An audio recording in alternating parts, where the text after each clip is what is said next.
Hey everyone, in this lesson we're going to take a look at the Audits panel. The Audits panel contains a set of predefined recommendations for your page. You can run an audit on a web page and get suggestions for how to improve it in regards to performance, but I believe there are a few Chrome extensions which add a few audits. To be safe, I like to always reload the page and audit on load. So I'll select that, run, the page will reload, the audits will be evaluated, and we now get suggestions. Note there are two categories, network utilization and web page performance. Red is potentially serious and should definitely be looked into. Orange, maybe you can treat as more of a warning or an informational tip. Let's check this out. Combine external JavaScript. We can open that up and it actually tells us how many JavaScript resources were served, and 8 is quite a high number. But first, I'd like you to keep in mind that this website, To Do MVC, is dedicated to showing good JavaScript architecture. This is primarily aimed at web developers who want to understand some best practices.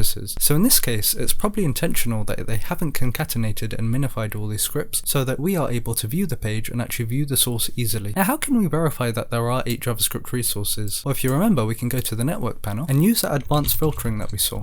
So if we filter it by To Do MVC and finally apply basic filter of scripts, as you can see, right at the bottom it confirms that there are 8 resources being shown. So this is correct. Of course, on a production website, you could use a JavaScript task runner or build system like Grunt or Gulp to actually concatenate all these scripts into one. How about leverage browser caching? What's that about? Well, it's actually giving us the resources, and note that these are clickable, and it's suggesting to us that we can improve the cacheability of these. So let's go check that out. Go to the network panel, click on a resource, scroll down a bit to the response headers. We can see that the cache control is max age 600, which is fairly short. This is typically something you'll sort out on your server or CDN. What else do we have? Remove unused CSS rules is an interesting one, because not only are you told a percentage of rules which are unused on the current page, but you're even given the selectors in question, which is really cool. We can also click on the file. For me, 15% isn't too high, and the simple fact of avoiding the HTTP overhead of requesting another file on a separate page which won't be cached might not make this worth it. So again, a lot of these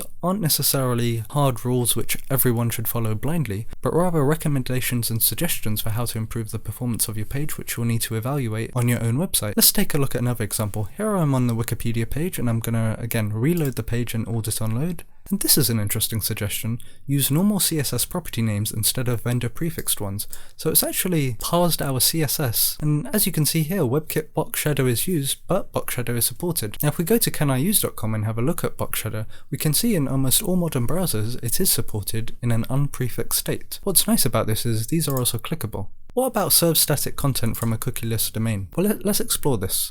As you know, HTTP requests can have associated cookies with them, and if it's on the same domain, it means cookies that that domain originally set will still be sent. In this case, we're requesting content along with a cookie, but this cookie might in fact not be needed. Maybe if, for example, we were downloading content where the response depends on whether or not I'm authenticated, for example, then it would make sense. But in this case, for a simple static asset, by hosting it on a different domain, you can remove the need for HTTP cookies to be sent. Now, these network utilization and web page performance audits are great, don't get me wrong, but I also want to bring your attention to PageSpeed Insight. PageSpeed Insights is a free service where you can simply paste a URL in, and it will analyze it for you, and very similar to the audits panel, it will give you recommendations on how to improve the performance of your page. So here, an analysis of the Wikipedia page has finished, and it's made some suggestions. It even gives me a preview of what it looks like on a device. Optimize images is always a good suggestion. It even gives us the files in question, and it tells us a percentage reduction that they would benefit from were we to optimize it. In this case, we could use something like image optim. You also see rules that have passed. By the way, it's really good that they've put some emphasis on the mobile suggestions, because note mobile suggestions and desktop are slightly different. So while there are many other services which can evaluate the performance of your web page, such as the Audits panel, or even PageSpeed Insights or Web Page Test, for example, it's always good to be aware of what the DevTools does offer. Thanks for watching, I'll see you in the next lesson.